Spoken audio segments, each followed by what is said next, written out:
कभी सोचा है कि सिर्फ 21 सैनिक 10,000 से ज्यादा दुश्मनों की फौज का सामना कर सकते हैं? जी हाँ, ये कोई फिल्मी कहानी नहीं है, बल्कि इतिहास के पन्नों में दर्ज एक ऐसी हकीकत है जो आज भी हैरान कर देती है। ये कहानी है सारागढ़ी की लड़ाई की। एक तरफ सिर्फ 21 और दूसरी तरफ 10,000 से भी ज्यादा। ये सिर्फ नंबर नहीं है, ये उस बेमिसाल हिम्मत और कुर्बानी की कहानी की बुनियाद है जिसने इतिहास को हमेशा के लिए बदल कर रख दिया। तो चलिए चलते हैं सीधे इतिहास के उस दिन पर। तारीख थी 12 सितंबर 1897। जगह थी ब्रिटिश इंडिया की उत्तर पश्चिमी सरहद पर एक बहुत ही दूर दराज और छोटी सी चौकी, सारागढ़ी। यहाँ ब्रिटिश इंडियन आर्मी की 36वीं सिख रेजिमेंट के बस 21 जांबाज सिपाही एक विशाल सेना के सामने तैनात थे। अब सवाल ये उठता है कि आखिर ये 21 लोग इतनी खतरनाक जगह पर कर क्या रहे थे? मतलब उनकी मौजूदगी का कोई तो मकसद होगा। जी बिल्कुल, और इसके पीछे एक बहुत बड़ी स्ट्रेटेजिक वजह छुपी थी। देखिए, वो जो इलाका था ना, समाना रेंज, वो हमेशा से ही बहुत अशांत रहता था। तो अंग्रेजों ने वहां कंट्रोल रखने के लिए पहाड़ों पर किलों की एक पूरी लाइन बना रखी थी। पर एक बहुत बड़ी मुश्किल थी। ये पहाड़ी इलाका होने की वजह से किले एक दूसरे से सीधा संपर्क ही नहीं कर सकते थे। और इसी मुश्किल का हल निकाला गया एक बहुत ही कमाल की टेक्नोलॉजी से, जिसका नाम था हीलियोग्राफ। ये सूरज की रोशनी और एक शीशे की मदद से काम करने वाला सिग्नलिंग सिस्टम था। मतलब शीशे से लाइट चमकाकर मीलों दूर तक मोर्स कोड में मैसेज भेजे जाते थे। उस जमाने के लिए ये किसी हाईटेक गैजेट से कम नहीं था।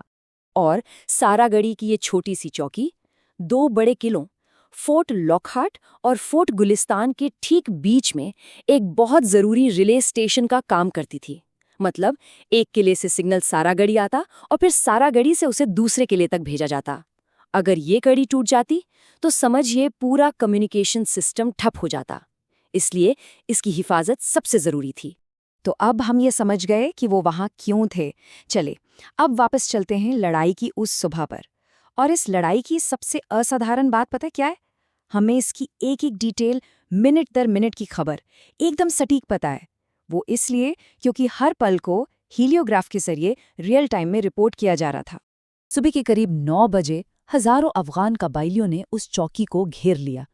मदद के लिए सिग्नल भेजा गया, लेकिन जवाब मिला कोई फौरी मदद नहीं आ सकती। बस उसी पल उन 21 सैनिकों ने फैसला कर लिया, वो सरेंडर नहीं करेंगे, वो लड़ेंगे अपनी आखिरी सांस तक। कुछ ही देर में चौकी की दीवार तोड़ दी गई और फिर शुरू हुई इतिहास की सबसे जबरदस्त लड़ाइयों में से एक। इस टुकड़ी को लीड कर रहे थे हवलदार ईश्वर सिंह, जो एक चट्टान की तरह डटे रहे। दुश्मनों ने सरेंडर करने के लिए कई लालच दिए, लेकिन उन्होंने और उनके साथियों ने झुकने से साफ इनकार कर दिया। ये सिर्फ एक लड़ाई नहीं थी, ये अपनी ड्यूटी के लिए एक अटूट कमिटमेंट था। उनका एक ही मकसद था, हमलावरों को इतनी देर तक रोके रखना कि बाकी किलों को तैयारी का वक्त मिल जाए। जब बाहरी दीवार टूटी तो हवलदार ईश्वर सिंह ने एक लीडर की असली मिसाल पेश की। उन्होंने अपने बचे हुए साथियों को अंदर की तरफ पीछे हटने का हुक्म दिया और खुद उन्हें कवर देने के लिए अकेले ही दुश्मन के सामने खड़े हो गए। लड़ाई अब अपने आखिरी दौर में थी।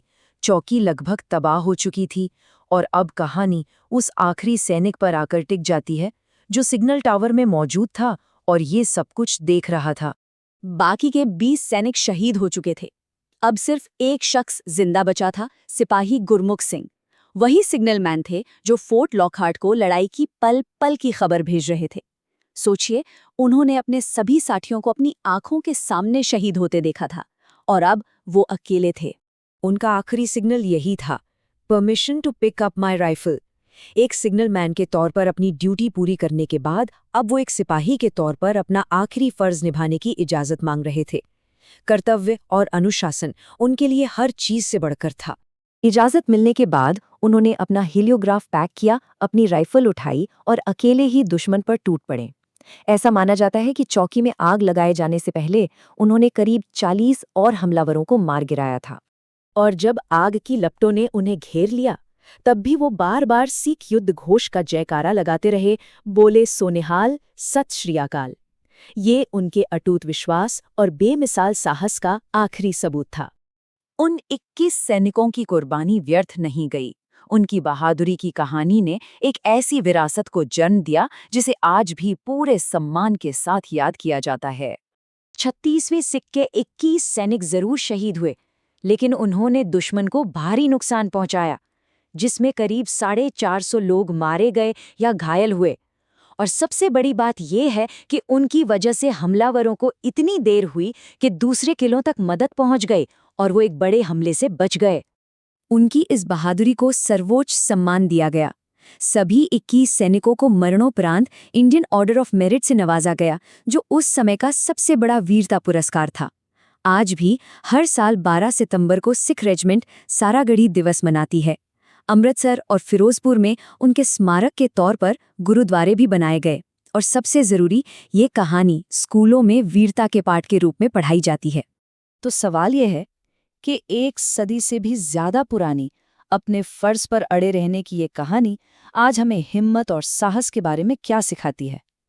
क्या ये सिर्फ इतिहास का एक पन्ना है, या ये हमें कुछ ऐसा सिखाती है जो आज के दौर में भी उतना ही मायने रखता है? ये एक ऐसा सवाल है जिस पर हम सबको सोचना चाहिए।